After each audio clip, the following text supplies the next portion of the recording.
Ce soir, retour sur les dérives des réseaux sociaux ou comment des jeunes filles se sont faites piéger par un prédateur sexuel bien caché sur Facebook derrière un profil de femme. Pour endormir la méfiance des filles, il se fait appeler Elena. C'est donc Elena qui envoie à chacune un message type. Jolie photo pour job d'hôtesse, n'hésite pas, tu es la bienvenue. Flattées, les jeunes filles échangent quelques mots avec Elena. S'il n'y a rien de vulgaire, pourquoi pas? Où se situe votre agence? Est-ce possible comme job d'été? Méfiante, elle s'inquiète. Est-ce pour devenir escorte? Elena rassure et plaisante. Non, pas du tout. C'est toi qui choisis ce qui t'intéresse. Mais tout de suite, la première enquête de ce soir, une enquête aussi déroutante qu'incroyable. Tout commence par l'inculpation de Serge Kubla pour corruption, un délit qu'il aurait commis pour le compte de l'entreprise Duferco. Des poursuites judiciaires qui, en tout cas, mettent un terme à la carrière politique de l'ancien homme fort du MR. À l'origine de cette affaire, il y a des révélations faites par un homme, un certain Stéphane De Witt. Il a disparu depuis le mois de juin 2014. Alors, qui avait intérêt à faire disparaître cet homme qui en savait beaucoup? Pour répondre à cette question, Catherine Lorsignol et Jean Dehalle ont enquêté jusqu'au Congo. Et ils ont retrouvé la trace de cet homme que tout le monde recherche. Juin 2014, un Belge disparaît au Congo. Il s'appelle Stéphane De Witt. C'est un inconnu, mais sa disparition va faire éclater une affaire de corruption retentissante. On parle directement d'un montant de 1 million d'euros de corruption payé, semble-t-il, pour moitié à l'ancien Premier ministre du Congo. L'affaire emporte Serge Kubla et 2 administrateurs de Duferco. Tous 3 sont inculpés de corruption. La justice avait été mise sur la piste avec un mystérieux dossier envoyé par Stéphane De Witt 15 jours avant sa disparition. De manière assez énigmatique, il m'avait donc dit tu sauras quoi en faire le jour venu. Y a-t-il un lien entre la disparition et l'affaire de corruption?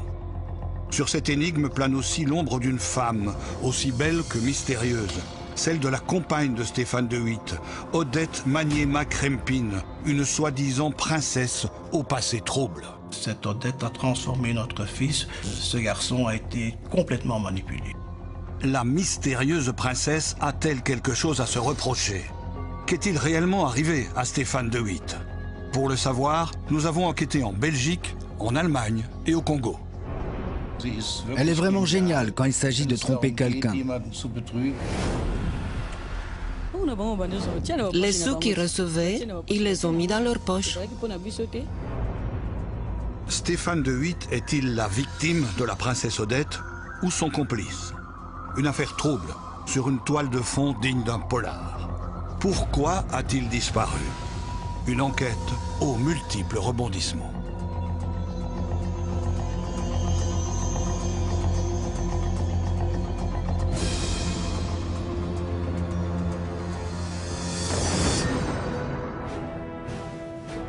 Février 2015. Le ciel tombe sur la tête de Serge Kubla. Le bourgmestre de Waterloo est inculpé dans une affaire de corruption au Congo. L'homme qui règne sur sa commune depuis plus de 30 ans est arrêté et conduit à la prison de Saint-Gilles. Le parquet a décidé de placer Serge Kubla en détention pour éviter qu'il ait des contacts avec d'autres personnes impliquées dans ce dossier. Les autres personnes impliquées dans ce dossier, ce sont des dirigeants de la société Duferco, Antonio Gozzi et Massimo Croci. Selon le parquet, Serge Kubla aurait servi d'intermédiaire pour favoriser des investissements du groupe Duferco dans le secteur des jeux et loteries au Congo. Les 3 hommes sont inculpés de corruption d'agents exerçant une fonction publique dans un État étranger Ils passeront tous par la case prison. L'affaire agit comme une tornade. Serge Kubla, ancien ministre wallon, ancien député, démissionne de sa fonction de bourgmestre. C'est la fin de sa carrière politique. Le scandale est retentissant, mais il n'aurait jamais éclaté sans la disparition d'un homme, 9 mois plus tôt. Stéphane De Witt, comptable et homme de confiance de Duferco, disparaît au Congo début juin 2014. Ce qui met les enquêteurs sur la piste d'une affaire de corruption, c'est un mystérieux dossier envoyé par le comptable à son ex-épouse 15 jours avant de disparaître. Durant le mois de mai, j'ai reçu 2 colis par DHL contenant des documents. Et donc, que Stéphane m'avait demandé de garder de manière assez énigmatique. Il m'avait donc dit tu sauras quoi en faire le jour venu. Le jour où il s'est avéré qu'il avait disparu, pour moi, le message à ce moment-là était clair. Et donc, c'est une des premières choses, évidemment, que j'ai faites, c'est remettre les documents aux enquêteurs. Des contrats, des factures, des mails qui mettent les enquêteurs sur la piste de l'affaire de corruption à charge de Serge Kubla et des dirigeants de Duferco. Y a-t-il un lien entre le contenu de ce dossier et la disparition de Stéphane De Witt? Est-ce qu'il savait ce qui pesait sur ses épaules et est-ce qu'il a voulu donner un signe? Mais en tout cas, il n'a jamais précisé la nature de la menace et donc est-ce qu'il a fait quelque chose pour se mettre à l'abri finalement ou pas? On ne le saura, on ne le sait toujours pas. Ce qui est sûr, c'est que tous les protagonistes se fréquentent depuis longtemps. Stéphane De Witt est directement lié à Duferco. Il s'occupe de la comptabilité de Duferco Belgique depuis environ 15 ans. Serge Kubla côtoie Antonio Gozzi, le patron de Duferco depuis la fin des années 90. Quand il était ministre wallon de l'économie, Duferco avait repris les forges de Clabec, un projet soutenu par des centaines de millions d'euros d'argent public. En 2008, les vieilles connaissances vont faire du business ensemble. Serge Kubla ne craint pas la confusion des genres. Il accepte le job proposé par ses vieux amis de Duferco, ceux qui l'ont aidé quand il était ministre. Duferco aimerait développer son business en Afrique et le mandate pour tenter d'obtenir l'usine de Maluku, une usine sidérurgique au Congo. Mais ce sera un échec. 2010, Duferco va faire une nouvelle tentative d'implantation en Afrique. Mais la stratégie sera différente. Stéphane De Witt, l'homme de confiance, accompagne Serge Kubla pour prospecter et négocier. Une aventure inhabituelle pour le comptable, pas du tout rodé à ce genre d'exercice en Afrique. Il était à la tête d'une société florissante, il avait une équipe de 30 personnes. Quand il est venu nous annoncer son départ vers le Congo, ma première réaction a été de dire « Stéphane, tu t'aventures dans un pays que tu ne connais absolument pas, dont les mœurs et les coutumes sont très différentes de ce qu'on fait en Europe. » Et je me suis permis de l'avertir que ce marché est un marché très difficile et dangereux. Au Congo, Stéphane De Witt et Serge Kubla vont s'intéresser à une affaire à 1000 lieues du core business de Duferco, la loterie nationale congolaise. Zonal, jouer et gagner facilement beaucoup d'argent. La loterie pourrait servir de porte d'entrée pour ensuite investir dans le secteur de la sidérurgie. Pour intervenir au Congo, les deux administrateurs, avec l'aide de Stéphane De Witt, vont procéder à un montage compliqué de sociétés écrans. Parmi ces sociétés, la SEJ, représentée par Serge Kubla et Stéphane De Witt. Les deux hommes signent un accord avec les administrateurs de la Sonal et la bénédiction du Premier ministre Adolphe Mouzito. Pour faciliter l'obtention de cette signature, des hommes politiques et des hauts fonctionnaires auraient été corrompus. Dès que l'affaire éclate, donc au mois de mars, on parle directement d'un montant de 1 million d'euros de corruption, payé, semble-t-il, pour moitié à l'ancien Premier ministre du Congo, Mouzito, et pour partie à des hauts fonctionnaires. Et derrière, encore, il y avait un brouillard sur les bénéficiaires exacts de la corruption. La justice soupçonne même Serge Kubla d'avoir remis dans un hôtel bruxellois la somme de 20 000 euros à l'épouse du Premier ministre Mouzito. Une transaction que l'avocat de Serge Kubla confirme devant les caméras du journal télévisé. Il reconnaît ces faits-là? Oui. Mais il nie qu'il s'agisse là de corruption? Oui, c'est pour lui le paiement d'une facture, simplement. L'épouse du Premier ministre affirme, elle, n'avoir jamais rencontré Serge Kubla. Qui dit vrai? Quoi qu'il en soit, le projet de loterie n'aboutira jamais. La convention signée par Kubla et De Witt avec la Sonal ne va pas du tout plaire à la ministre en charge des entreprises publiques. Elle va désavouer les engagements d'Adolphe Mouzito, le Premier ministre, et dénoncer la convention. Tout l'argent investi est perdu. Il semble que Madame Mabunda n'était pas d'accord avec ce qui a été conclu chez M. Mouzito, le Premier ministre. C'est que M. De Witt n'avait pas bien fait le deal. Mais je ne fais pas l'avocat de M. Kubla, mais beaucoup de gens disent que M. Kubla n'acceptait pas beaucoup les passe-droits. C'est comme ça que beaucoup des démarches qu'il avait menées n'ont pas bien marché parce qu'il hésitait à arroser les gens qu'il rencontrait. Par contre, De Witt, lui, il était plus généreux. D'après mes informations, 11 millions d'euros dépensés par Duferco au Congo, dont une partie pour de la corruption, mais pour un résultat nul. C'est vraiment de l'argent perdu de manière un peu, je veux dire, stupide. Conclusion, 3 hommes inculpés de corruption et la réputation de Duferco entachée. Même si l'entreprise italo-suisse conteste toute implication dans des faits de corruption et même toute intervention au Congo. Duferco, ce n'est pas présent au Congo. Cette histoire regarde un investissement privé des actionnaires de Duferco. Duferco, avec cette histoire, n'a rien à faire parce que ça ne se met pas dans les jeux, dans les loteries. Duferco, c'est une entreprise qui négocie et traite et produit de l'acier, pas des autres choses. Vous n'avez jamais voulu obtenir les loteries au Congo? C'est fini. Non, non. Merci. Bonne soirée. On vous laisse. Bonne soirée.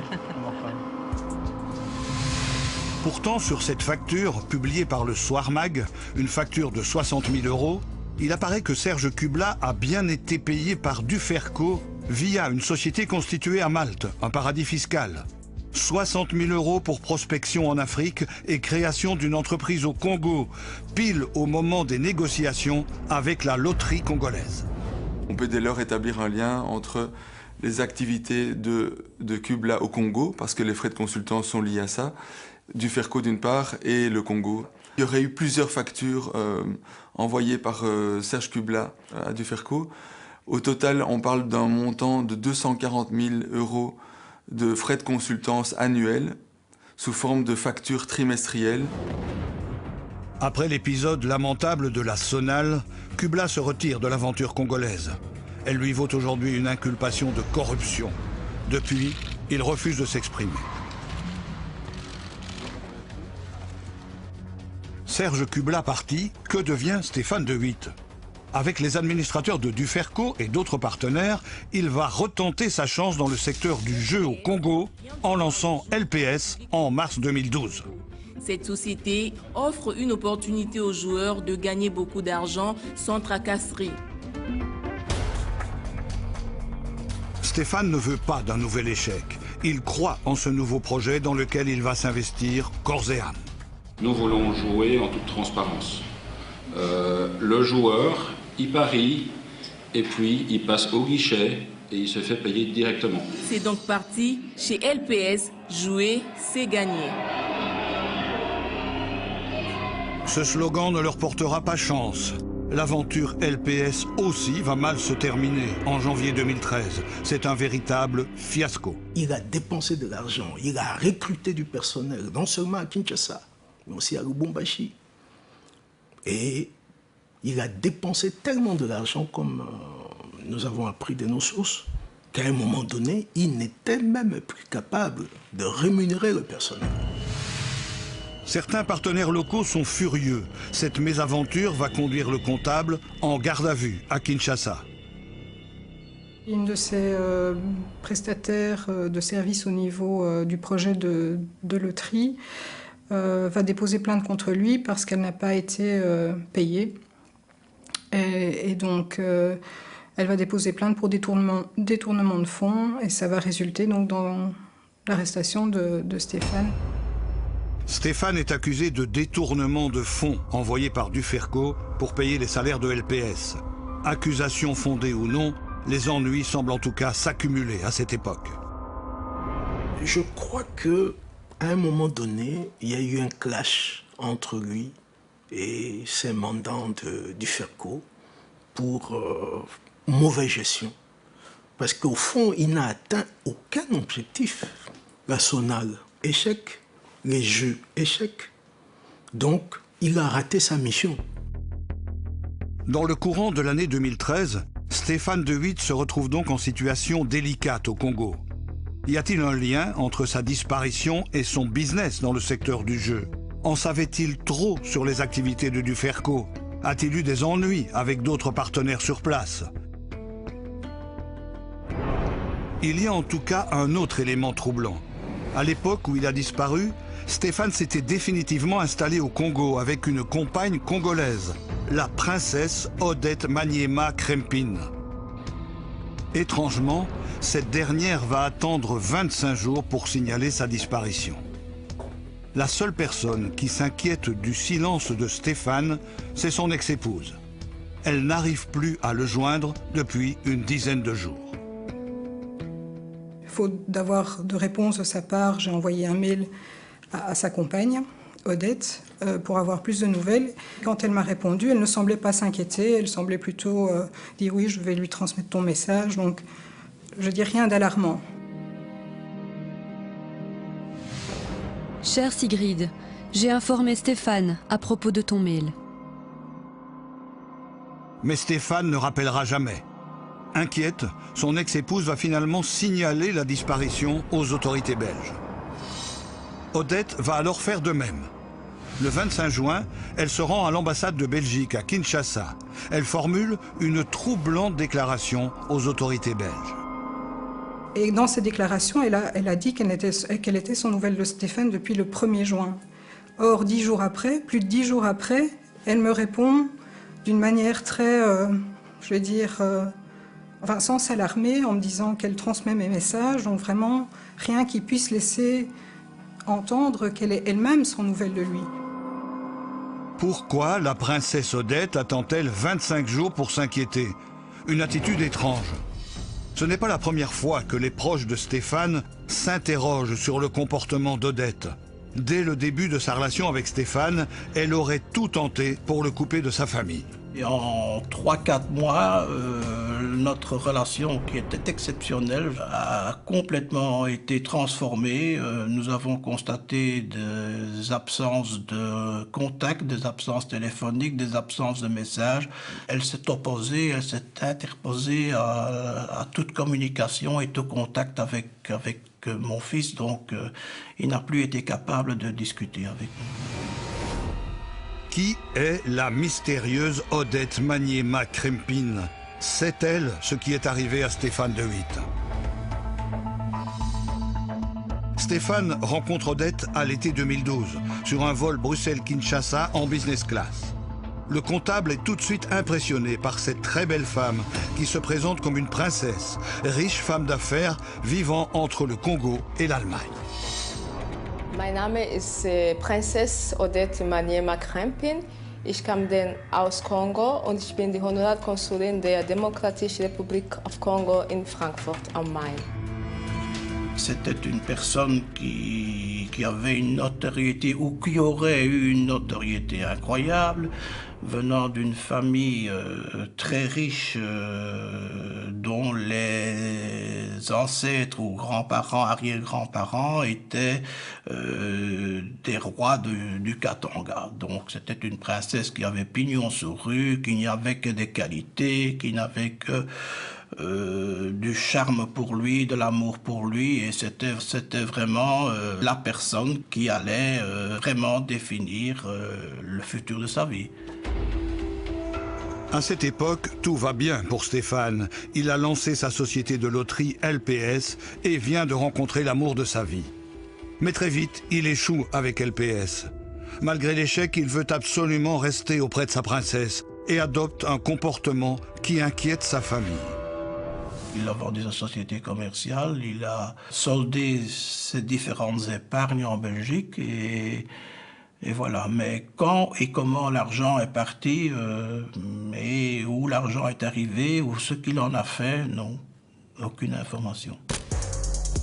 Aujourd'hui, Odette détient 50% des parts de Stéphane dans une société immobilière en Belgique. Le reste de l'argent a très probablement été investi dans une série de nouveaux business au Congo. Tous les projets qu'il a menés après, après l'épisode de la loterie, c'était tous des projets qui étaient liés de près ou de loin à elle. Donc quelque part, elle profitait des investissements qui étaient réalisés par Stéphane dans ses différents projets. Odette prenait le dessus sur tout ce qu'il faisait, ses agissements. C'était elle qui semblait décider de l'évolution de sa carrière. C'était vraiment Odette qui était le commandant du navire. Lui, il était tombé au deuxième rang. Au moment de sa disparition, Stéphane travaillait pour Odette. Elle l'avait nommé directeur général d'un projet de développement touristique du jardin botanique de Kisantu, à 120 km de Kinshasa. À l'époque, les médias locaux en avaient parlé. Le jardin botanique de Kisantu dans les Bas-Congo est en train de retrouver toute sa splendeur touristique. Du nouveau matériel acheté sous fonds propres par la princesse Odette Manyema-Crépin. Stéphane a-t-il aussi investi de l'argent dans cette affaire? Seule Odette pourrait répondre à cette question. Elle est aussi celle qui pourrait donner plus de détails sur les circonstances de la disparition. À ce stade, la princesse apparaît comme un témoin clé. Le juge d'instruction belge l'a convoquée à plusieurs reprises, mais elle ne s'est jamais présentée. Elle va pourtant sortir de son silence en mars 2015 dans les colonnes de Paris Match. La mystérieuse princesse va faire une surprenante déclaration dans des mails échangés avec ce journaliste. Cher Monsieur Laure, j'ai été personnellement menacée par des personnes qui m'ont demandé de ne pas tout dire à la justice belge lors de mon audition. Odette explique que Stéphane, lui aussi, était menacé. Vous dites qu'il était menacé. Pouvez-vous en dire plus ? Oui, par quelques-uns de ses partenaires, mais lui aussi faisait du chantage. Dans ses mails, la princesse va rester très vague sur le contenu du prétendu chantage. Je ne peux pas aller plus loin dans les explications. Je ne peux pas non plus vous rencontrer, parce qu'il était question que j'aille la rencontrer en Allemagne, parce que j'ai, disait-elle, un accord de confidentialité avec Antonio Gozzi, donc le patron de Duferco. Et au terme de cet accord, je ne peux pas m'exprimer. J'ai signé un accord de confidentialité avec Antonio Gozzi concernant Duferco. Odette bluffe-t-elle pour détourner l'attention de sa personne ou a-t-elle réellement un accord de confidentialité? Nous avons posé la question à l'avocate d'Antonio Gozzi. Elle n'a pas souhaité faire de commentaires et n'a donc ni confirmé ni démenti cette information. Mais d'après certaines sources, il y aurait bien eu une demande insistante d'argent de Stéphane de Witt à Duferco, suivie du versement d'une somme importante. S'agit-il d'un chantage? Il semble en tout cas qu'Odette se soit mêlée de ces transactions. Je pense qu'elle forçait Stéphane à augmenter le prix de son chantage pour pouvoir en bénéficier, parce qu'à un moment donné, il a senti le danger, il a voulu sortir de la situation, mais il aurait remis un document de toute grande confidentialité concernant cette affaire Duferco à la princesse Odette. Il a réclamé ce document à la princesse Odette en lui disant qu'il voulait arrêter ce chantage et qu'il voulait se reconstruire. Elle n'a pas cédé le document et voilà, l'affaire s'est embrasée et nous sommes maintenant devant d'énormes doutes, des craintes terribles. Qu'y a-t-il dans ce soi-disant document secret? Sur quel élément pourrait porter le chantage? Stéphane de Witt connaît les comptes de Duferco Belgique depuis longtemps. En savait-il trop sur les activités du groupe au Congo ou même en Wallonie? Début des années 2000, Duferco a bénéficié d'énormes subsides de la région wallonne, à l'époque où Serge Kubla était ministre de l'économie. Des structures auraient été mises en place pour cacher ces subsides à l'Europe. Un dossier auquel la justice belge ne s'est encore jamais intéressée. La justice belge devrait pousser l'enquête. On ne peut pas mettre sous l'été noir un montant de subventions aussi important, 500 millions. Alors même si ça embarrasse plusieurs partis politiques, ou peut-être tous, qui tous ont peut-être participé à ces montages nébuleux d'aide à Duferco via des paradis fiscaux, néanmoins je crois que c'est important d'ouvrir une enquête aussi, ou de développer une enquête à ce niveau-là, et pas seulement sur le volet congolais. Pour en savoir plus sur un éventuel chantage exercé par Stéphane sur Duferco et sur l'existence de cet accord de confidentialité, nous avons contacté la princesse Odette. Elle refuse de nous parler directement, mais propose de répondre à nos questions par email. Dans ces mails, elle va nous révéler un élément intrigant. Elle affirme que plusieurs personnes auraient reçu 1 million d'euros pour garder le silence. Une somme d'1 million d'euros, comme les autres. Mensonge ou vérité? Sait-elle ce qui est réellement arrivé à Stéphane? A-t-elle quelque chose à se reprocher? Pour le savoir, nous décidons de partir sur ses traces, en Allemagne. Francfort, capitale économique et financière de l'Europe. Odette se serait installée ici il y a plusieurs années, partageant sa vie entre l'Allemagne et le Congo. Nous commençons nos recherches à l'adresse à laquelle aurait vécu Stéphane de Witt avec Odette avant de disparaître. Les volets sont fermés, personne ne viendra nous ouvrir. Odette Maniuma, hein. Dans la rue, un voisin se souvient de la présence de Stéphane de Witt dans la villa. Il n'est pas étonné quand nous lui annonçons que l'homme a disparu. Il s'est sûrement passé quelque chose, comme pour le mari de Madame Odette Krempin, qui est mort subitement en 2011. Il est mort et a été incinéré très vite, et maintenant on ne peut plus vérifier ce qu'il s'est passé. Cet homme, avec lequel Odette a vécu avant de rencontrer Stéphane, est mort subitement après un voyage au Congo. Que s'est-il passé? À l'époque, aucune enquête n'a été ouverte. Stéphane de Witt aurait-il lui aussi été victime d'une mystérieuse maladie? En poursuivant nos investigations, nous découvrons qu'Odette n'a pas toujours été princesse. En 2006, quand elle arrive à Francfort, elle s'installe dans ce quartier beaucoup moins prestigieux. Ses anciens voisins se souviennent d'une jeune femme discrète et tout à fait ordinaire. Elle est venue de Paris. Elle a vécu à Paris auparavant, mais elle n'est restée ici qu'une demi-année. Et puis elle a déménagé en laissant des loyers impayés. Des loyers impayés. Pourtant, c'est à ce moment-là qu'Odette s'installe dans la luxueuse villa. L'ascension sociale est fulgurante. Elle vient de rencontrer un très généreux fiancé, de 30 ans son aîné, celui qui décédera mystérieusement après un voyage au Congo. Elle s'autoproclame alors princesse, devient consul honoraire du Congo et fait son entrée dans la haute société de Francfort. À la même époque, elle a une liaison avec un avocat renommé de la ville. L'homme va se ruiner en cadeau pour sa princesse et même détourner de l'argent pour la satisfaire. Un comportement qui lui a valu une condamnation et son éviction du barreau. Comment en est-il arrivé là? Aujourd'hui, honteux de ce qui lui est arrivé, il préfère s'exprimer par la voix de son avocat. Il dit qu'à cette époque-là, il n'était pas lui-même. Il l'affirme encore aujourd'hui, et avec le recul, il peut dire que d'une certaine manière, il a été manipulé. Une situation qui fait étrangement écho avec ce que les parents de Stéphane de Witt décrivent du comportement de leur fils. Moi et sa maman, nous sommes persuadés que cette Odette a transformé notre fils.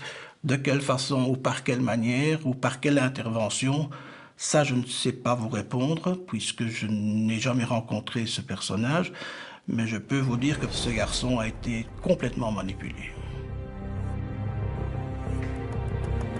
Manipulatrice, vénale. Les premiers éléments récoltés à Francfort font voler en éclats l'image d'une femme riche et honorable que la soi-disant princesse veut se donner. En 2009, un journaliste de la ZDF avait déjà démasqué Odette lors d'une soirée de bienfaisance qu'elle avait organisée à Francfort. Le journaliste va découvrir que derrière ce visage d'ange se cache en réalité un inquiétant personnage. La soirée se déroule dans une salle prestigieuse de la ville. Toute la haute société est présente. Les invités vont être généreux. Ils feront des promesses de dons pour 89 000 € au profit de 3 projets humanitaires au Congo. Aucune de ces organisations n'a jamais reçu d'argent d'après ce que nous savons. Pour l'hôpital de Kamituga, je peux l'affirmer, elle n'y a jamais été présente. Elle n'y avait pas d'interlocuteur à qui elle aurait pu envoyer les dons. Les dons promis n'ont finalement jamais été versés à Odette. La diffusion de l'émission de la ZDF a effrayé les donateurs.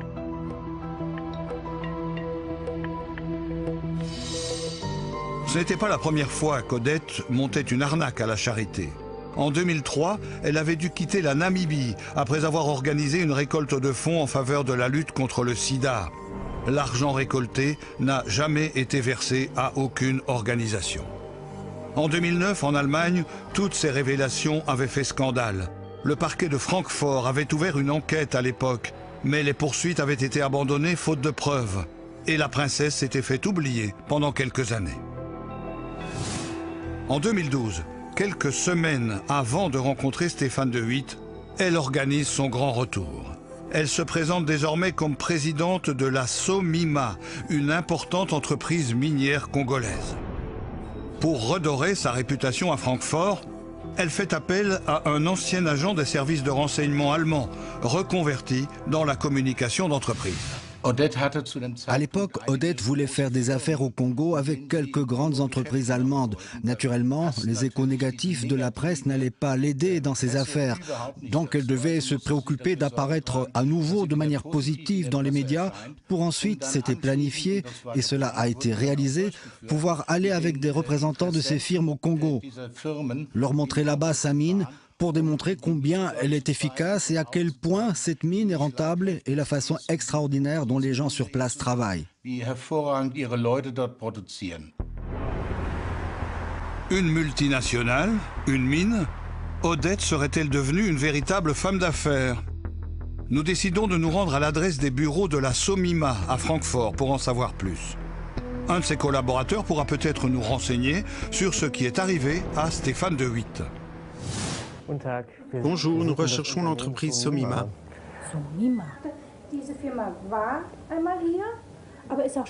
Cette entreprise était ici il y a très longtemps. Je ne sais pas où elle est partie. Je viens d'apprendre d'un collègue qu'il recherche cette entreprise car elle n'a pas payé les loyers des bureaux. Elle est partie du jour au lendemain.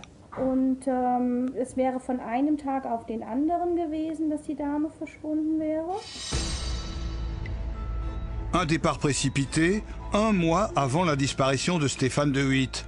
Des loyers impayés. Étrange. Sur son site internet, la SOMIMA se présente toujours comme une importante société minière employant plus de 1000 personnes à travers le monde. Sur ce film promotionnel de la SOMIMA daté de 2012, on voit Odette présenter les produits de son entreprise au sommet de la francophonie à Kinshasa. Elle apparaît sur ces images avec Stéphane de Witt. Comme en 2009 à Francfort, elle se présente comme une bienfaitrice. On supporte des écoles, on supporte des hôpitaux. Donc on est en train de faire beaucoup de choses pour la population. Et comme d'habitude, elle s'affiche avec de hautes personnalités du pays, comme le président Joseph Kabila. Je suis vraiment très excitée et voilà, très contente que le président nous a fait cette surprise. Je suis sûre qu'il sera très fier de trouver à SOMIMA tout ce qu'on va faire pour les enfants des Maniema, les écoles, les hôpitaux, les mamans, les papas, les oncles, les sorciers, tout le monde sera content. 3 ans plus tard, nous n'avons trouvé aucune trace d'aide à qui que ce soit. Stéphane de Witt, que l'on voit sur ces images, est-il au courant des réelles intentions d'Odette? La Somima est-elle vraiment la multinationale que la princesse veut nous vendre? Sur son site internet, l'entreprise présente un nombre impressionnant de directeurs. Après quelques vérifications, nous comprenons qu'il ne s'agit en fait que de prête-noms. En réalité, l'imposant site internet ne sert qu'à attirer des candidats investisseurs. Quant à l'ancien agent des services secrets qui a aidé à améliorer l'image de la princesse pour faciliter son business, il n'a évidemment jamais été payé et reste stupéfait de s'être fait avoir malgré son expérience. Elle sait parfaitement comment embobiner les gens. Elle est vraiment géniale quand il s'agit de tromper quelqu'un. Son talent d'actrice est formidable. Elle serait parfaite pour Hollywood. Au terme de nos investigations à Francfort, nous pouvons conclure qu'Odette est un véritable escroc. Stéphane de Witt a-t-il lui aussi été arnaqué? A-t-il eu des problèmes financiers? Nous avons rencontré le propriétaire de la villa où il a habité avec Odette. L'homme explique que des loyers sont restés impayés. Puis la princesse a mystérieusement disparu.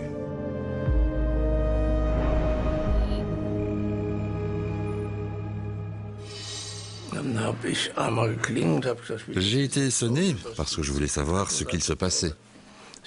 Elle était dans l'escalier et elle m'a dit « je ne peux plus payer ». Et le vendredi de la Pentecôte, tout d'un coup, vers 5-6 heures, une camionnette s'est arrêtée devant la maison et elle a déménagé. Tout était cassé. Les toilettes étaient cassées, les poignées de porte, nous avions de belles poignées de porte. C'était arraché, cassé, ou ce n'était plus là. Le bain à bulles était cassé, tout était cassé. Vous avez perdu beaucoup d'argent à cause de Odette? Environ 60 000, 70. Odette a quitté Francfort en mai 2014, soit pile un mois avant la disparition de Stéphane de Witt. Pourquoi est-elle partie si précipitamment? Pourquoi autant de dégâts dans la maison? Une chose est sûre, elle est partie pour Berlin.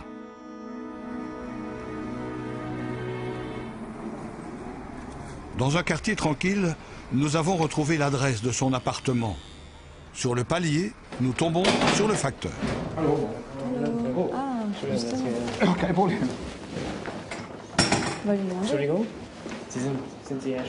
Excusez-moi, vous distribuez le courrier ici depuis longtemps? Oui. Vous connaissez un monsieur ou une madame Krempin? Oui. Elle habite toujours ici? Elle était ici un étage plus bas, mais elle n'y habite plus depuis un certain temps. Depuis combien de temps? Un an? Une demi-année? Une demi-année. Odette aurait quitté Berlin en mars 2015, soit quelques jours après les inculpations en Belgique de Serge Kubla et des dirigeants de l'UFERCO. Au même moment, le juge belge souhaite entendre Odette, mais la princesse esquive et prétend qu'elle est malade. Ma santé s'est un peu améliorée. Il faudra du temps avant que j'aille mieux. Je n'ai pas contacté le juge Claise parce que j'étais occupée à me soigner. Cette voisine nous révèle qu'en réalité, loin d'être malade, la princesse a littéralement fui devant la police. Je pense qu'elle a dû partir. Elle a dû partir à cause de la police.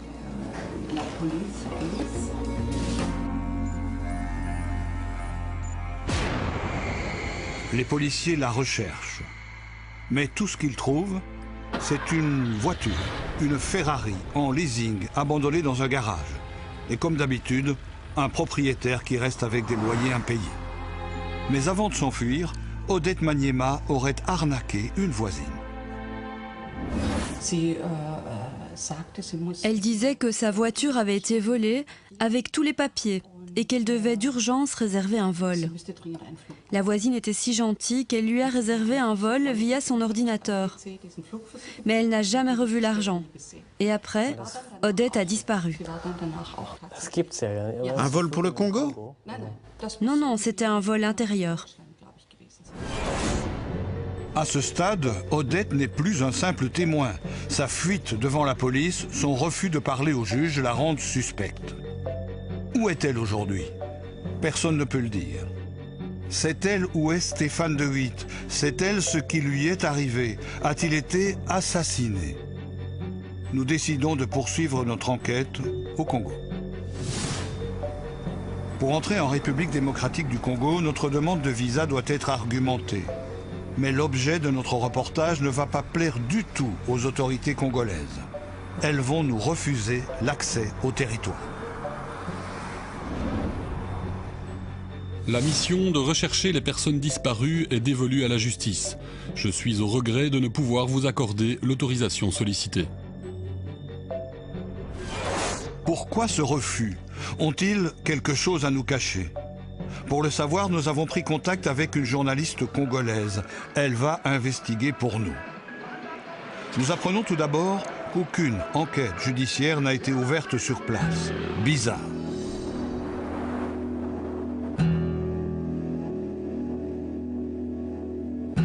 Nos recherches commencent au jardin de Kisantu, à 125 km de Kinshasa.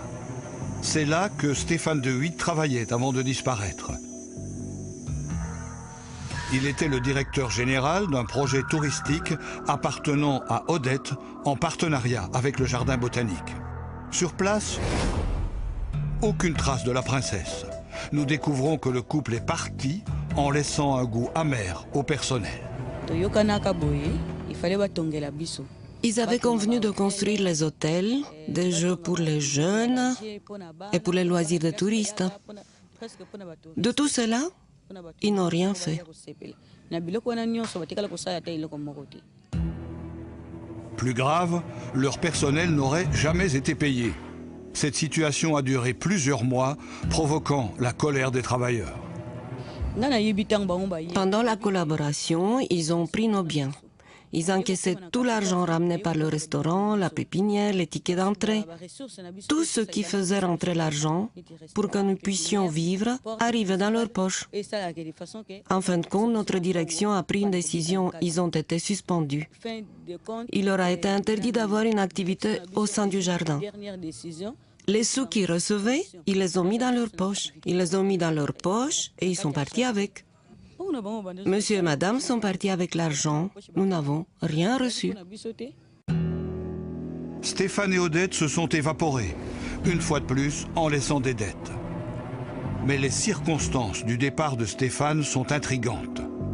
Il est parti un matin avec une valise. Le personnel ne s'en est pas inquiété. Il se rendait régulièrement à Kinshasa pour quelques jours. Mais cette fois, il n'est jamais revenu. A-t-il fui ? Ou lui est-il arrivé quelque chose sur la route? Il est en tout cas parti en laissant toutes ses affaires. Oui, il a laissé ses affaires quand il est parti. Mais quand ils sont revenus chercher les affaires, ils sont partis avec tout. Qui est venu? C'est la délégation de M. de Witt, ces travailleurs qui sont venus chercher les objets qui restaient. Ils sont venus avec un avocat pour tout partager. Qui a envoyé la délégation? Et pourquoi Stéphane de Witt n'est-il pas venu lui-même? Mystère. Mais le plus étonnant, cette jeune femme va nous le révéler en consultant son journal de bord. D'après ses notes, Stéphane de Witt aurait été présent au jardin de Kisantu encore jusqu'en août 2014, soit plus de 2 mois après la date à laquelle Odette déclare ne plus l'avoir vu. Si Stéphane n'a pas disparu, pourquoi n'a-t-il donné aucune nouvelle à sa famille en Belgique depuis la fin du mois de mai 2014? Cette information, plus qu'étonnante, doit être recoupée. Nous prenons la direction de Kinshasa, dans l'espoir de recueillir d'autres témoignages. Quartier de Gombe. Stéphane a vécu avec Odette dans cette ville-là. La princesse a déserté les lieux. De nouveaux locataires occupent le bâtiment. Mais un des employés du couple est toujours là. D'après lui, Stéphane et Odette étaient présents dans la maison jusqu'en octobre 2014. Surprenant. L'homme explique qu'ils ont quitté les lieux précipitamment pendant la nuit. Ils se sont disputés avec les propriétaires parce qu'ils ne payaient plus le loyer depuis 8 à 9 mois. Le propriétaire les a laissés partir sans réclamer l'argent. Et ils sont partis ensemble? Ils sont partis ensemble avec Madame Odette. Mais quand ils sont partis, je ne sais pas comment ils sont partis, car je travaillais la journée, pas la nuit. Je ne sais pas à quelle heure ils sont partis. Si on en croit ces témoignages, Stéphane de Witt aurait été vu vivant jusqu'en octobre 2014, avant de disparaître définitivement avec Odette. Avait-il des problèmes financiers? Toujours d'après leur employé, l'argent ne semblait pourtant pas être un souci. Il avait de l'argent, le blanc, là. Il avait de l'argent avec Madame Princesse. C'était connu. On se demandait d'où il venait. Stéphane de Witt a-t-il organisé sa disparition avec Odette pour échapper à des créanciers ou à ses anciens partenaires, administrateurs de Duferco? Cela pourrait expliquer pourquoi Odette a attendu si longtemps avant de déclarer sa disparition. Mais aussi pourquoi Stéphane envoie le fameux dossier à son ex-épouse, précisément 15 jours avant de disparaître. Stéphane est-il toujours vivant? S'il était mort, on l'aurait su. Je doute fort que M. de Witt soit mort. Il fréquentait des gens plutôt puissants. Parce que Mme Odette, Maniema-Crampin, comme nous le savons, c'est une femme influente. Et d'ailleurs, le contrat qu'elle a obtenu pour gérer le site de jardin botanique de Kisantu, c'est pas n'importe qui peut avoir ça. C'est une institution de l'État. Est-ce que des amis puissants, côté congolais, le protègent? Il est planqué quelque part? C'est une énigme politico-judiciaire. Nous n'en apprendrons pas plus à Kinshasa. Sur place, c'est le blackout. L'ancien Premier ministre Mouzito, impliqué dans l'affaire de la loterie Sonal, a refusé de nous accorder une interview. Même réponse de la part d'anciens collaborateurs de la loterie LPS. Aujourd'hui, les proches de Stéphane de Witt restent avec beaucoup de questions. Dans la disparition d'un enfant, la disparition de quelqu'un sans retrouver son corps, c'est la chose la plus pénible. C'est difficile de vivre sans avoir de réponse à des questions aussi essentielles que de savoir s'il est encore vivant quelque part ou pas. Pour répondre à cette question, il faudrait que la justice belge puisse enfin entendre Odette et surtout que les autorités congolaises acceptent la commission rogatoire demandée par le juge d'instruction il y a déjà plusieurs mois. En attendant, la disparition de Stéphane de Witt reste plus que jamais une énigme. Sachez que si vous voulez poursuivre la réflexion autour de cette enquête, un article sera publié dans l'édition de ce jeudi du magazine Paris Match. Les dérives dans l'usage des réseaux sociaux font de plus en plus souvent la une de l'actualité. On parle souvent d'insultes, de harcèlement, moins souvent des pièges à la prostitution placés sur la toile. Le phénomène est certes neuf, mais il est déjà très inquiétant. Au travers de l'enquête signée Sylvie Chevalier et Sophie Gillet, vous allez découvrir comment des jeunes femmes se sont fait piéger par un Liégeois de 40 ans, bien dissimulé sous un faux profil Facebook. C'est au cœur de la nuit que ces enquêteurs interviennent. À l'improviste, ils contrôlent les filles qui travaillent dans les vitrines, les clubs, les bars à champagne. Simple contrôle. Oui. On peut avoir les documents? Derrière ces vérifications d'identité se cache un travail plus subtil, repérer des situations interpellantes. Les policiers de la cellule traite des êtres humains prennent le temps de discuter avec les jeunes femmes. Ce soir-là, ils sont intrigués par l'attitude d'une serveuse visiblement mal à l'aise. Ils vont la convoquer au poste quelques jours plus tard. Ils n'oublieront pas les révélations qu'elle va leur faire. Lors de cette audition, cette jeune fille nous a expliqué comment elle s'était retrouvée finalement à travailler dans ce bar-là et nous a donc développé tout le recrutement dont elle avait été victime, quoi.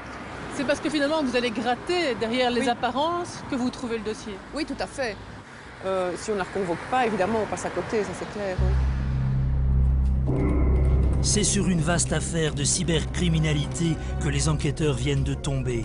Au cœur de la toile, ils découvrent des jeunes filles victimes d'un manipulateur pervers. Photos séduisantes, poses lascives, c'est un style de plus en plus couru et apprécié des jeunes sur Facebook. Les filles n'y voient qu'un atout pour se mettre en valeur. Mais l'enquête va le prouver. Pour certains prédateurs, les réseaux sociaux sont devenus une réserve de recrutement idéale.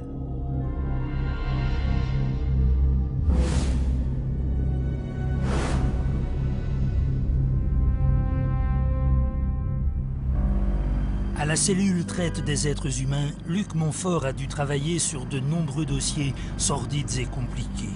Mais cette affaire est une de celles qui l'a le plus marqué. Les victimes se comptent par dizaines.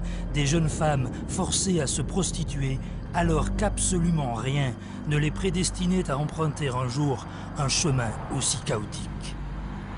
Toute jeune fille qui se balade en rue pourrait être victime dans le cadre de dossiers-ci. La majorité des victimes sont en dessous de 25 ans. C'est une fille qui se trouve à l'école et qui est en train de discuter avec ses amis sur Facebook et puis qui reçoit un message d'une personne féminine et qui lui dit « Tiens, tu as un beau profil, tes photos présentent bien, est-ce que ça t'intéresse de travailler dans l'événementiel ?» Et c'est comme ça que tout commence. Tout démarre donc ici, dans ce bar à Champagne. Le témoignage de la jeune serveuse mal à l'aise va permettre aux enquêteurs d'identifier un certain David. Il serait le recruteur. Une première analyse de sa téléphonie se révèle fructueuse. On détermine qu'il est en contact vraiment plus que très fréquent avec des jeunes filles, toutes le même profil. Donc voilà, on se dit, oui, là, il y a quand même un souci, quoi. Il n'a pas une activité téléphonique basique, quoi. Il n'y a vraiment pas de limite, donc au niveau de son activité, on voit vraiment que son but, c'est téléphoner à des filles. Il fait ça dès le matin. Dès le matin, on a des contacts où il y a des premiers contacts qui sont amorcés. Puis en général, sur l'après-midi, on voit qu'il est en contact régulier avec des filles qu'il a déjà dans son historique. Et puis le soir, il recommence à essayer de recruter. David passe par Facebook pour obtenir tous ses contacts. Il repère ses proies sur base de leurs photos de profil. Vient alors la première étape de sa manipulation. Il a pris soin de se créer une nouvelle identité. Pour endormir la méfiance des filles, il se fait appeler Elena. C'est donc Elena qui envoie à chacune un message type. Jolie photo pour job d'hôtesse, n'hésite pas, tu es la bienvenue. Flattés, les jeunes filles échangent quelques mots avec Elena. S'il n'y a rien de vulgaire, pourquoi pas? Où se situe votre agence? Est-ce possible comme job d'été? Méfiante, elle s'inquiète. Est-ce pour devenir escorte? Elena rassure et plaisante. Non, pas du tout, c'est toi qui choisis ce qui t'intéresse. Puis elle renvoie vers David, son patron. Des dizaines de victimes sont ainsi contactées. Je recherchais du travail dans le domaine de l'ORECA et de l'événementiel. Et j'ai reçu une réponse d'un profil Facebook féminin, donc Elena. Je lui ai donné mon numéro de téléphone et son patron, donc David, m'a très rapidement contacté. Dans ma demande, j'étais très claire sur ce que je recherchais, donc il ne m'a pas parlé d'autre chose, en tout cas à ce moment-là. Allô? Excusez-moi de vous déranger, en fait j'ai reçu un message hier soir de la part d'une des filles en fait, d'Elena pour les jobs d'hôtesse en fait. Moi ici je travaille dans le milieu de tout ce qui est job d'hôtesse et je reçois donc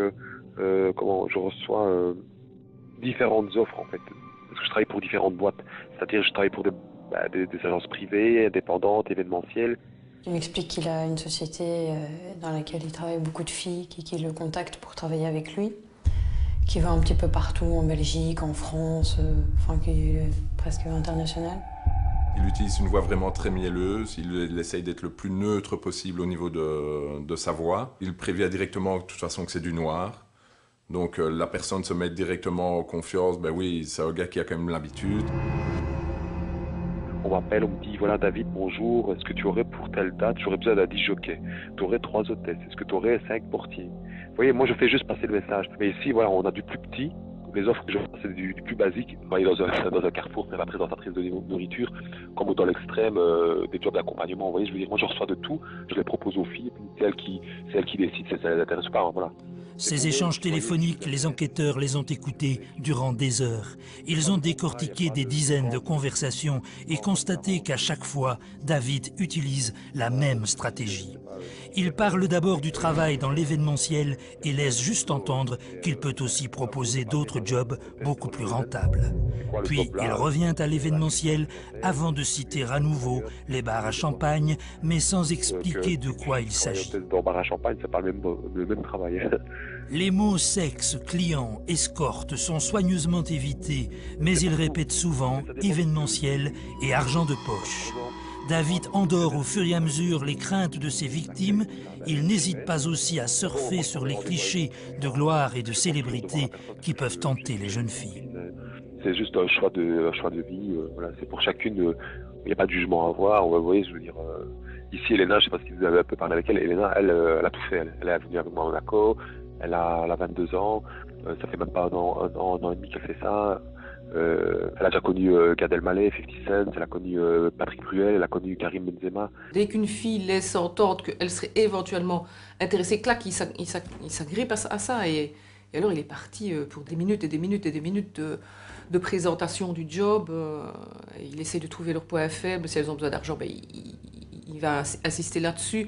Donc il essaye vraiment d'analyser ce que la fille serait susceptible d'accepter ou d'être attirée par, et il joue dessus. Il vous appelle beaucoup? Tout le temps. Ça en est devenu pratiquement obsédant. Il m'appelle tout le temps, tout le temps, tout le temps. David insiste pour obtenir un premier rendez-vous. Il lance toutes ses forces dans la bataille. Pour convaincre les jeunes femmes, il utilise à nouveau sa carte maîtresse, la fausse Elena. Alors, tu as eu des nouvelles? Oui, mais je n'ai pas trop bien compris le boulot. Hôtesse est connue comme boulot assez spécial. Ma maman est reculée vis-à-vis de ça. Elena rassure, c'est l'accueil de la clientèle, la distribution de flyers. Et précise, beaucoup de filles universitaires des hautes écoles font ça, à Bruxelles, Charleroi, Namur. Elena ajoute, David est bien, crois-moi, ne tombe pas amoureuse, il est pro, fais-toi belle. Aucune des jeunes femmes ne se rend compte qu'Elena n'existe pas. C'est David qui s'en donne un cœur joie derrière son ordinateur. Elles acceptent le premier rendez-vous. Il est venu donc me rejoindre devant la gare de Liège-Guillemins. Il m'a emmené au Quick, qui se trouve juste en face. Et là, il m'a offert à manger. Et il m'a parlé donc du travail dans l'événementiel, que ce serait pour accueillir les gens dans une soirée ou enfin, oui, comme j'avais déjà fait dans de gros événements. Et je lui parle un peu de toutes mes expériences précédentes, mais il s'y intéresse moyennement.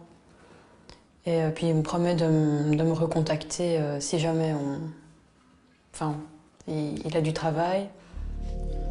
Après la première rencontre, si le physique de la jeune femme lui plaît, David la recontacte très rapidement. Il lui propose de la revoir pour faire des photos destinées à son site. Un catalogue qui permettrait aux organisateurs d'événements de faire leur choix. Beaucoup de jeunes filles recrutées sur la toile participent à des concours de Miss. Elles sont habituées au shooting. Elles acceptent donc sans problème d'emporter avec elles des sous-vêtements qui doivent, dit-il, être sexy mais pas vulgaires. Pour la deuxième rencontre, David rassure aussi en évoquant la présence d'autres actionnaires impliqués dans sa société de recrutement. Je devais rencontrer ses associés dans un restaurant. Donc pour moi, il était question d'un repas. Et parce qu'il m'a expliqué qu'il ne dirait pas sa société seul et qu'il ne pouvait pas tout décider seul. Et donc, je suis retournée à la gare de Liège. Et là, on est parti en voiture et on est arrivé dans un restaurant désert. Donc il n'y avait pas de repas prévu. C'est comme cela que le piège se referme. David habite au-dessus du restaurant, dans le fouillis de cette chambre.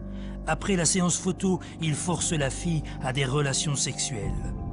La manipulation est telle que les victimes ont le sentiment d'avoir participé elles-mêmes à la mise en scène de leur propre viol. Humiliées, trahies, elles pensent avoir perdu tout contrôle. Tout est parti de là. Un petit peu comme si j'avais déjà franchi le cap, alors ça changeait plus rien. Mon attitude vis-à-vis de lui a totalement changé. J'arrivais plus à avoir cette espèce d'image de fille caractérielle et intouchable. J'étais plutôt absente à moi-même et morcelée. Et je ressentais plus rien en fait. J'étais ni heureuse ni malheureuse et il n'y avait rien. Avant ce rendez-vous fatidique, dans les conversations téléphoniques, David glisse parfois le mot « test ». Mais les jeunes filles sont loin d'imaginer la portée de ce mot. Le recruteur a tout fait pour qu'elles ignorent qu'il est aussi un pervers sexuel. Les filles qui sont prises de court parce qu'on leur demande d'arriver chez lui avec des habits sexy pour faire les photos, etc., qu'il va utiliser pour mettre sur son site. Et il en profite à ce moment-là pour lui dire, ben voilà, on va faire un test. Il parle, oui, tu vas devoir faire un test parce que j'ai eu des problèmes avec plusieurs filles. Donc à partir de maintenant, j'ai instauré un test. Mais il me donne peu de détails. Certaines demandent, oui, mais tu verras bien, je t'expliquerai quand on se rencontrera. Elles le disent, hein, il y en a certaines qui me disent, je ne sais pas comment je me suis retrouvée à un moment donné, nue dans sa chambre, avoir une relation sexuelle avec lui. Il y en a qui le disent, je ne peux pas me l'expliquer, je ne sais pas comment j'en suis arrivée là, je ne suis pas une fille comme ça, c'est pas mon genre, et pourtant ça se passe. À ce stade de notre enquête, nous avons cherché à comprendre pourquoi les victimes, après ce fameux test, acceptaient toutes, sans exception, de se prostituer pour David. La réponse est complexe et pour chacune différente. En tout cas, par le viol, il a pris possession de leur corps, mais surtout de leur esprit. Au début, je ne décrochais même pas, tellement j'avais la sensation de...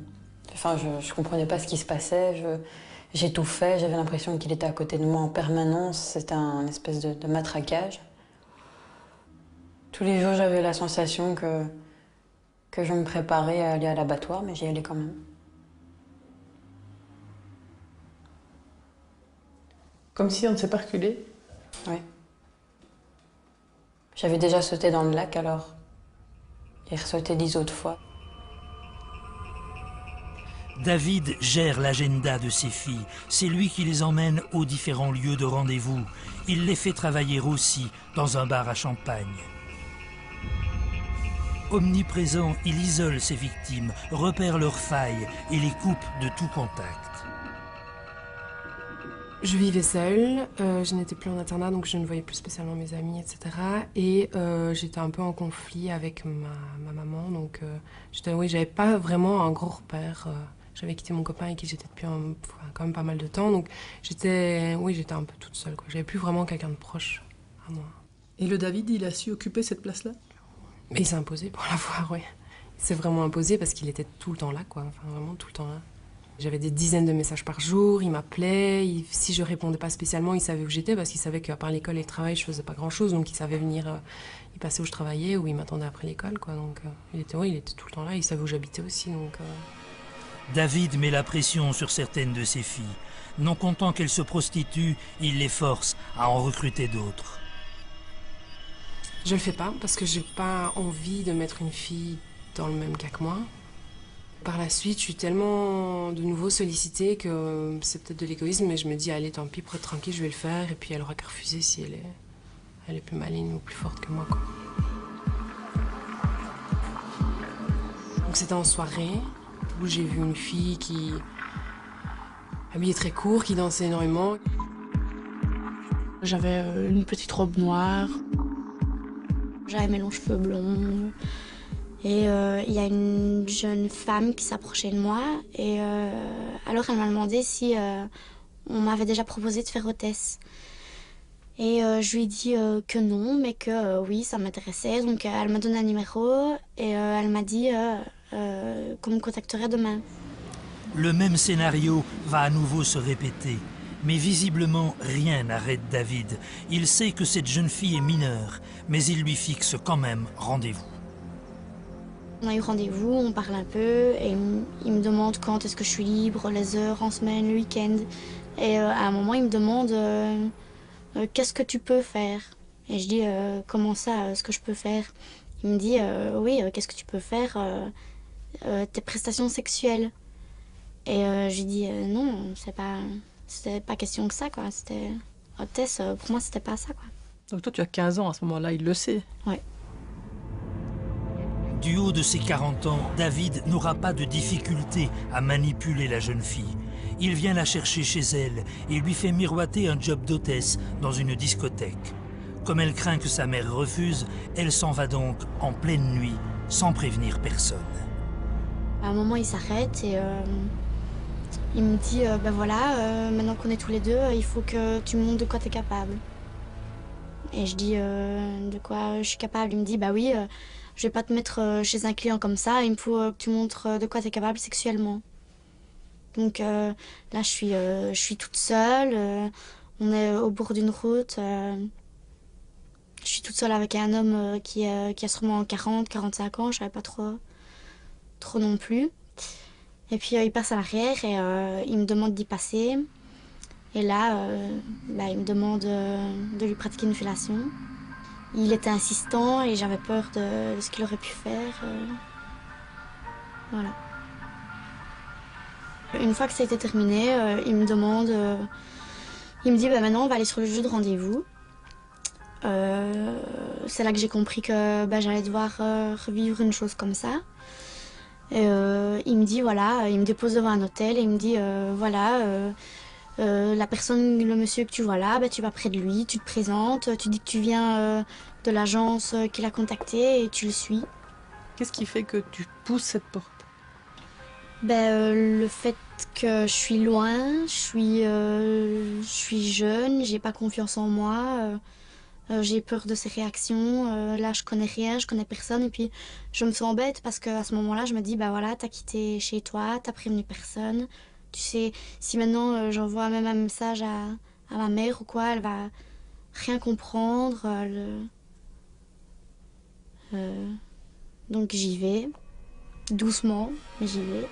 Et puis là, je rencontre ce monsieur et il s'est passé ce qui s'est passé, et puis voilà.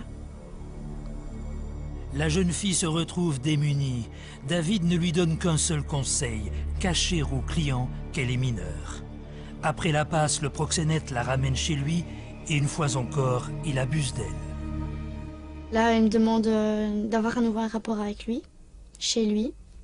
Donc, encore une fois, je suis coincée. Encore une fois, je suis toute seule. Je sais pas où aller. Je sais pas.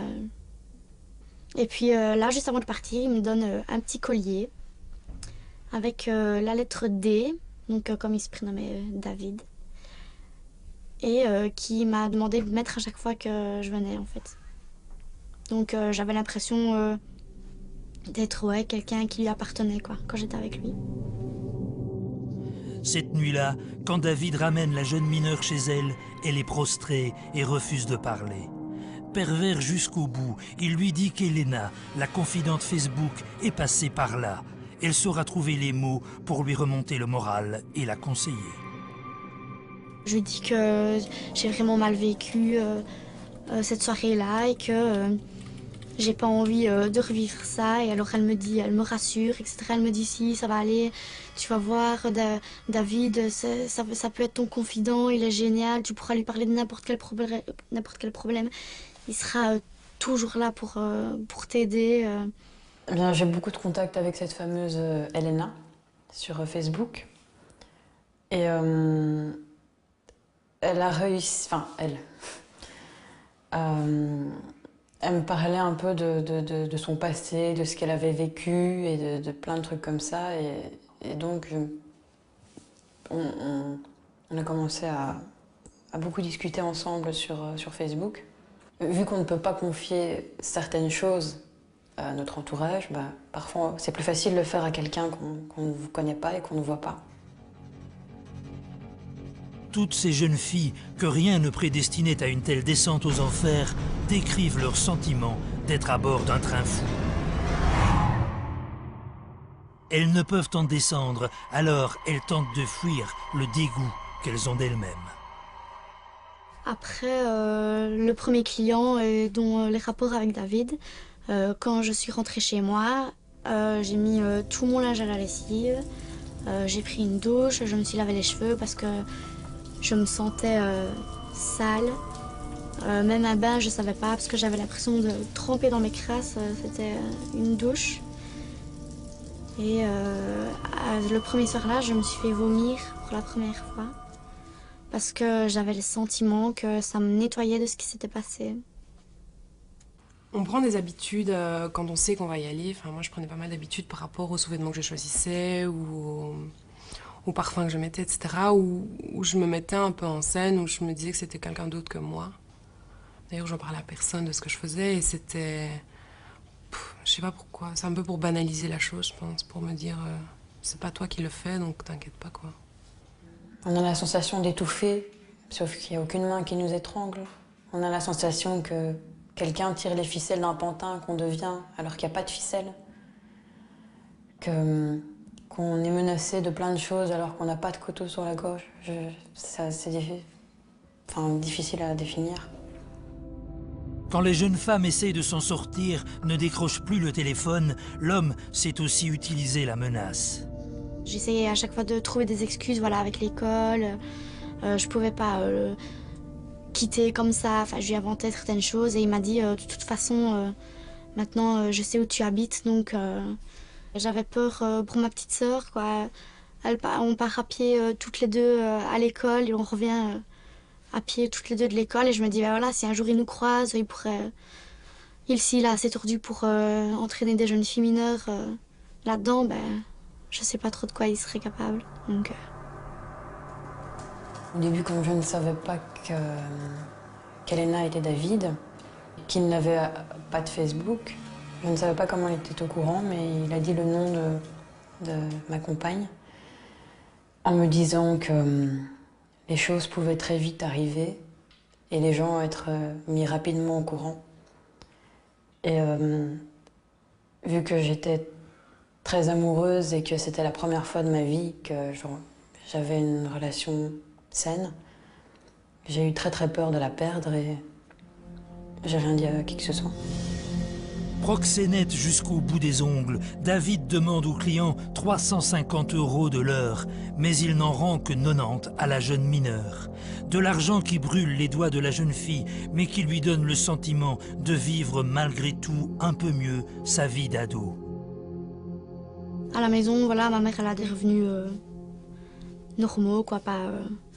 mais on n'avait pas d'argent de poche, quoi, ou si peu, vraiment...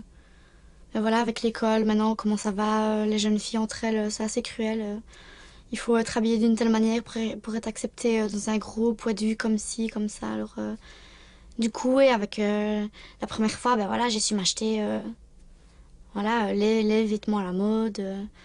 Donc là, quand je me rendais en cours, on a commencé à agir autrement avec moi, à me voir autrement. Et comme j'avais pas confiance en moi et que j'ai vu qu'il s'agissait en fait que d'une image, je me dis, si ce n'est que ça pour être acceptée, je me suis dit que ça continue alors.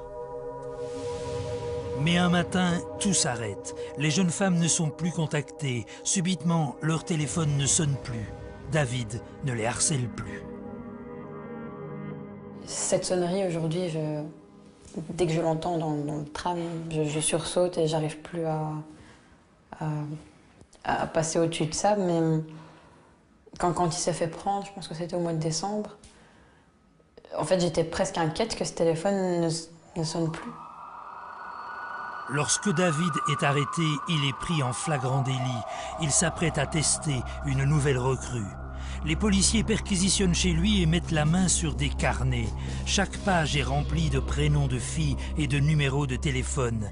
Les enquêteurs vont concentrer leur travail sur les 30 numéros qui apparaissent le plus fréquemment dans la téléphonie du proxénète. J'ai plus de nouvelles pendant quelques mois et pour moi, il n'avait jamais été question de porter plainte parce que j'avais fait un travail sur moi pour oublier tout ça. Je voulais plus me souvenir ou penser à ça. L'inspecteur Luc Montfort m'a téléphoné. Il m'a demandé si je connaissais ce certain David. Et quand il m'a posé la question, j'ai failli raccrocher. Donc le contact est assez particulier puisque nous n'avons qu'un numéro de téléphone. Et donc c'est arrivé à prendre contact avec une jeune fille, avec juste un prénom, pour l'amener à faire une déclaration de choses qu'elle ne veut pas parler. Et lui dire que c'est dans son intérêt qu'on la rencontre. Je m'étais fait tout un scénario. J'avais rencontré cet homme une fois, il s'était rien passé, je suis partie, fin de l'histoire. Et quand il m'a entendu parler comme ça, il m'a dit non, je te crois pas. Et il m'a expliqué toute l'affaire et quand il a vu ma tête, il a compris. Puis quand on commence à parler du dossier en disant qu'il y a beaucoup de filles qui ont été victimes, parler du test, parler des rendez-vous qu'il leur a offert, parfois des petits cadeaux, là les filles commencent à se dire qu'on a assez d'informations et qu'elles font partie d'un engrenage qu'elles n'ont pas tout maîtrisé. Lorsqu'il est interrogé, David affirme ne rien comprendre à ce qu'on lui reproche. Il dit n'avoir commis aucune infraction. Il est tout au plus un célibataire qui a du succès. Il n'a aucune empathie. Il se présente comme étant le tremplin, en fait, pour permettre à ces filles qui cherchaient désespérément du travail en tant qu'escorte, il leur en fournit et puis c'est tout, quoi. Il prend quand même une bonne partie du gâteau. Ah, voilà. C'est là que le bas blesse, évidemment, dans sa théorie de « moi, je suis un tremplin pour permettre à ces pauvres filles qui ne connaissent personne de rencontrer plein de gens », c'est qu'il prend évidemment un pourcentage des rémunérations que les filles reçoivent. Et alors là, ça varie d'une fille à l'autre. Je me rappelle que pour justement la mineure, il prenait plus de 50% de ce qu'elle recevait du client, quoi.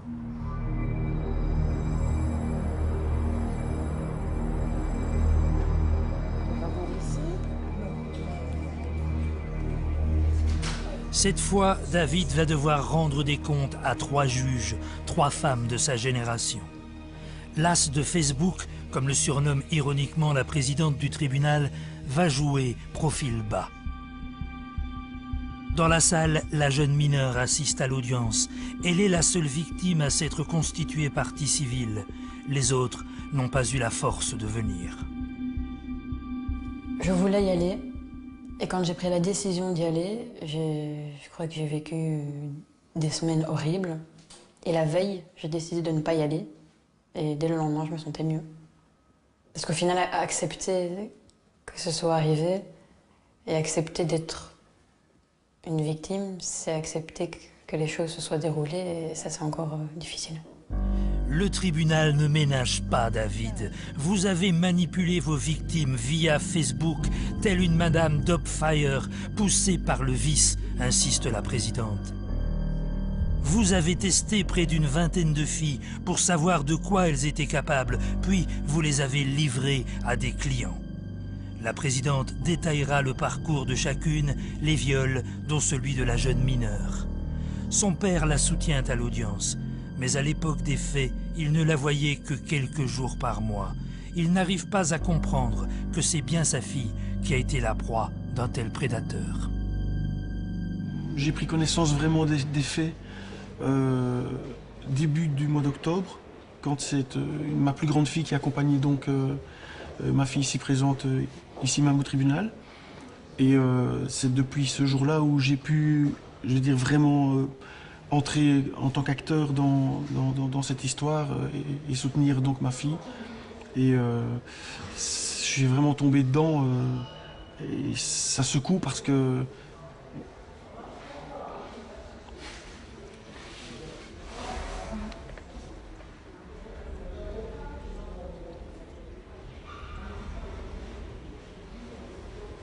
on voit ce genre d'histoire un peu partout et puis quand ça vous tombe dessus,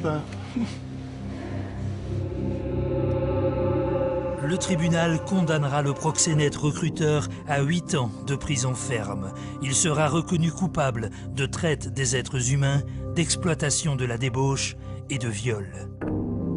C'est la première fois en Belgique qu'un jugement est prononcé sur des faits de traite des êtres humains par recrutement sur Internet. Je pense en tout cas ce qu'il est important d'analyser, c'est la situation dans laquelle ces jeunes filles se sont retrouvées dans la prostitution alors qu'elles n'avaient aucun lien avec la prostitution. Et une fois évidemment que le pas de trop était franchi, leur naïveté, leur vulnérabilité les empêchait de faire marche arrière et d'appeler au secours. C'était le procès d'un manipulateur pervers, mais c'était aussi le procès des dérives de Facebook.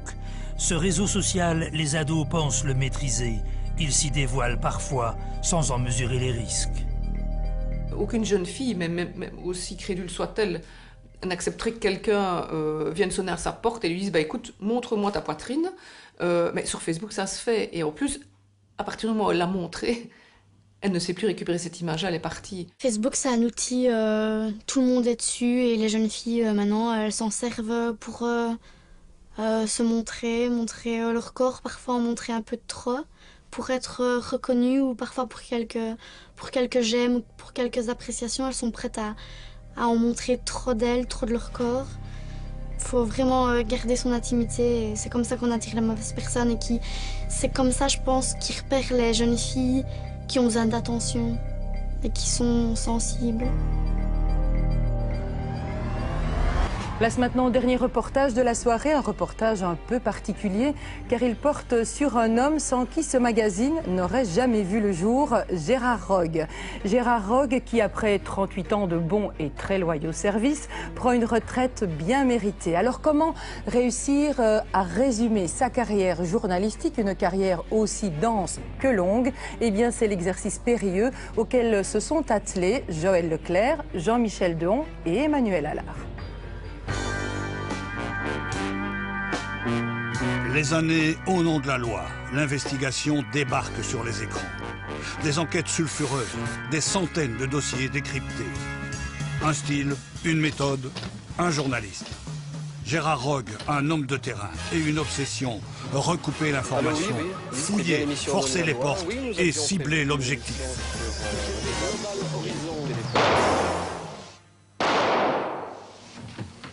Gérard, vous avez bien tiré, mais absolument mal jugé. Ouais, c'est la bavure, quoi. C'est la bavure. Le matériel de police, c'est aussi l'alcotest, et là aussi, il y a du nouveau. Votre serviteur n'a pu s'empêcher lui aussi de tester l'appareil au risque de ruiner définitivement sa réputation. Oui, ça fait 4,8 grammes dans le sang, quoi. Oui, on est presque mort, je crois.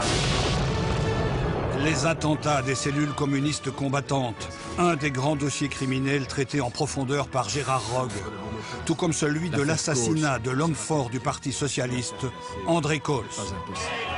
Elle sera prise dans les instances du parti. Une enquête complexe au cours de laquelle Gérard Rogue et ses collègues vont révéler de nombreux scandales autour du parti dans les années 90. Guy Matteau, Guy Declas, Guy Côme sont compromis dans une énorme affaire de pot de vin. Ils sont accusés de corruption. La persévérance, le ton et l'impertinence de Gérard Rogue ne font pas que des heureux. En direct, devant les caméras, ça tire à vue. Mais monsieur Roque, vous commencez avec votre ton de procureur en m'interrogeant. Je voudrais vous dire que je considère que cette émission était indigne d'un service public. Calmez-vous, je pose des questions, c'est tout. C'est normal pour un journaliste. Mais oui, il y a des journalistes et des journalistes. Vous vous comportez comme un super juge d'instruction. Je n'ai plus rien à foutre avec vous. Je crois que les choses auraient été beaucoup plus claires pour tout le monde que de jouer de la pseudo-investigation. Vous bon, moi je suis un agent de la RTBF. RTBF, je ne suis pas le directeur de la RTBF. Non. Années 80, les tueurs du Brabant sèment la mort. Qui sont-ils? Gérard Rogue va explorer toutes les pistes. Les tueurs fous du Brabant ont encore semé la mort. Ce sont des prédateurs. Ce sont des prédateurs. L'opinion publique voulait des coupables. En 1983, le parquet nivellois les lui offre en pâture. Ce sont les Borins, présentés comme de dangereux prédateurs. Raquettes, terrorisme d'extrême droite, d'extrême gauche, déstabilisation orchestrée par une puissance étrangère, KGB, CIA, complot à la gendarmerie, complot à la sûreté, balais roses, balais bleus. Rien n'est jamais venu confirmer ces pistes, relevant pour certaines du fantasme policier ou journalistique. 10 ans plus tard, les fantasmes règnent toujours en maître lorsqu'éclate l'affaire du Trou. Vaste réseau pédophile, grand complot, implication et protection au plus haut niveau de l'État, Gérard Rogue va démontrer que le monstre de Marcinelle, celui qui a enlevé Julie et Mélissa, était un prédateur solitaire. Une réalité qu'une partie de l'opinion et les parents des victimes ne peuvent admettre. Pour vous, on aurait pu sauver Julie et Mélissa à ce moment-là, si on avait fait ces perquisitions. On aurait pu sauver Julie et Mélissa, c'est certain. Le paradis des pédophiles est-il en train de vivre ces dernières heures? 1993, Gérard Rogue dénonce la pédophilie et le tourisme sexuel en Thaïlande. Image choc. C'est possible d'avoir un gosse de 10 ans ou bien 12 ans. Sans un mot, le garçon d'étage nous montre le chemin. Pour combien d'heures? 2 heures. Dénoncer les sectes et leurs dérives, c'est la grande croisade de Gérard Rogue. Alors je vais demander à une jeune personne de vous pincer. Ne bougez pas. En 1982 déjà, il s'attaque à la scientologie. Voilà. Et cela marche aussi dans d'autres domaines que le business. Ce soir-là, pour la première fois, Au nom de la loi a pu interviewer un ange. Qu'est-ce que vous guérissez? Moi, rien. Gageons que les heures qui viennent apporteront peut-être un peu de lumière sur cet incroyable rebondissement. Si j'aurais su que c'était pour ça, pour faire des émissions de scandale, désolé, moi j'arrête. Voilà.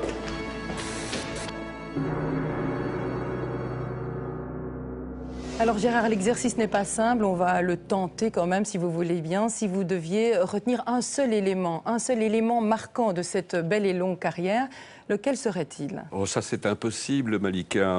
Je pourrais retenir beaucoup d'éléments et le premier c'est le plaisir d'avoir travaillé pendant 38 ans avec de vrais professionnels comme vous, Malika, mais aussi du producteur jusqu'à la cantinière, de véritables professionnels et de belles âmes parce que notre maison regorge de talent encore aujourd'hui. Un élément qui vous a néanmoins marqué tout au long, on a vu toutes ces affaires que vous avez traitées, certaines qui restent, oui. Les tueurs du Brabant. Bien sûr, il y a les tueurs du Brabant, bien évidemment. Hein. Bon, j'ai fait quelques émissions là-dessus, et ce sera toujours un regret de ne pas avoir trouvé. Bon, la justice n'a pas trouvé, les journalistes n'ont pas trouvé, mais qui sait, trouvera-t-on un jour. Mais le plus beau souvenir, ce sont ces Borins qui avaient été désignés comme les tueurs du Brabant à une certaine époque, qui sont passés aux assises. Et je dois dire que le jour où ils ont été acquittés, ce fut un grand moment pour moi, un grand moment aussi pour la justice, qui avait parfaitement fonctionné cette fois-là, avec une cour d'assises exemplaire. Il y a bien d'autres souvenirs, comme par exemple dans ces rues de Bangkok, où nous faisions un reportage sur la prostitution des enfants, et je vois encore ce regard de ce gosse de 12 ans, et c'était vraiment un souvenir terrible, parce que lorsque nous avons quitté ce gosse, nous savions qu'il retournait à la prostitution, il retournait à l'enfer, et cela restera véritablement marqué dans ma tête. Un mot sur des projets futurs. Vous partez vers des plages que vous appréciez tant, des plages ensoleillées que vous aimez tant? Mais quand j'étais beaucoup plus jeune, j'étais assez doué pour la paresse. Alors nous allons retourner à nos premiers amours, et puis à mes petits poissons que j'adore, découvrir dans la mer Rouge, par exemple. On vous souhaite d'être paresseux, alors Gérard. Et puis bien sûr, au nom de toute l'équipe de Devoir d'enquête, on vous dit merci pour le travail accompli. C'est moi qui vous remercie. Merci. Quant à nous, nos rendez-vous ne changent pas. On se retrouve dès le mois prochain. Nous serons prêts à relever de nouveaux défis avec de nouveaux devoirs d'enquête. Merci pour votre fidélité.